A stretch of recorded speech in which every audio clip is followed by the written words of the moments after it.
Hello friends, welcome to రుచి వంటిల్లు. ఈరోజు మనం మ్యాంగో కీర్ చాలా టేస్టీగా, చాలా సింపుల్గా ఎలా తయారు చేసుకోవాలో చూద్దాము. మన ఇంటికి ఎవరైనా గెస్ట్లు వచ్చినప్పుడు ఏదైనా స్పెషల్ అకేషన్స్కి ఇలా సింపుల్గా మ్యాంగో కీర్ చేయండి. టేస్ట్ చాలా బాగుంటుంది.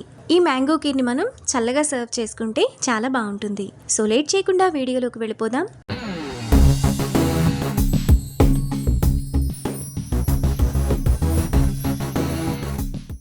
ముందుగా మ్యాంగో కీర్ చేసుకోవడానికి 2 మీడియం సైజ్ తీయటి మామిడికాయలను పైన చెక్కు తీసుకొని ఇలా చిన్న చిన్న ముక్కలుగా కట్ చేసుకొని మిక్సీ జార్లోకి వేసుకొని ప్యూరీలా చేసి పక్కన పెట్టుకోవాలి.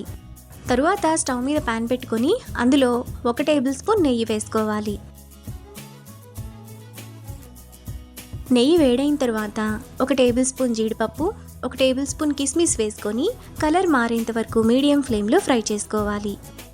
జీడిపప్పు కిస్మిస్ ఈ విధంగా వేగిన తర్వాత వాటిని బౌల్లోకి తీసుకొని పక్కన పెట్టుకోవాలి. ఇప్పుడు అదే నెయ్యిలో 1 కప్పు సేమియా వేసుకొని బ్రౌన్ కలర్ వచ్చేంత వరకు లో ఫ్లేమ్లో ఫ్రై చేసుకోవాలి. సేమియా కూడా ఈ విధంగా బాగా వేగిన తర్వాత వాటిని ప్లేట్లోకి తీసుకొని పక్కన పెట్టుకోవాలి. ఇప్పుడు ఇదే ప్యాన్లో 4 కప్పుల పాలు,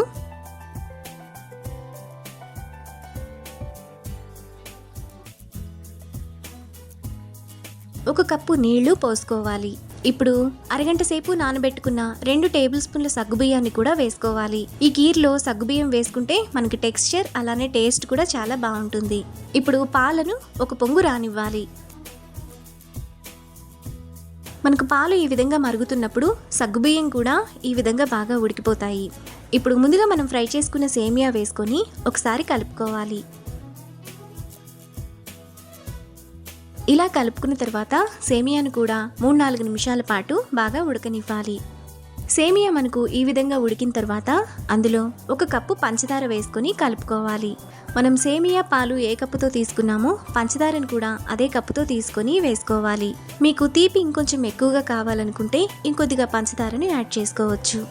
ఇలా కలుపుకున్న తర్వాత మరో 2 నిమిషాల పాటు మరగనివ్వాలి. 2-3 నిమిషాల తర్వాత మనకు పాయసం ఈ విధంగా రెడీ అయిపోతుంది. ఇప్పుడు లాస్ట్లో 1/2 టీ స్పూన్ యాలకుల పొడి వేసుకొని బాగా కలుపుకోవాలి.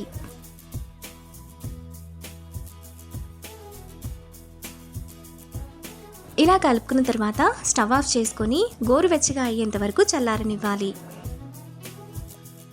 మనకి పాయసం ఈ విధంగా చల్లారిన తర్వాత కొద్దిగా దగ్గరకు అవుతుంది. ఇప్పుడు 2 టేబుల్ స్పూన్ల కండెన్స్డ్ మిల్క్,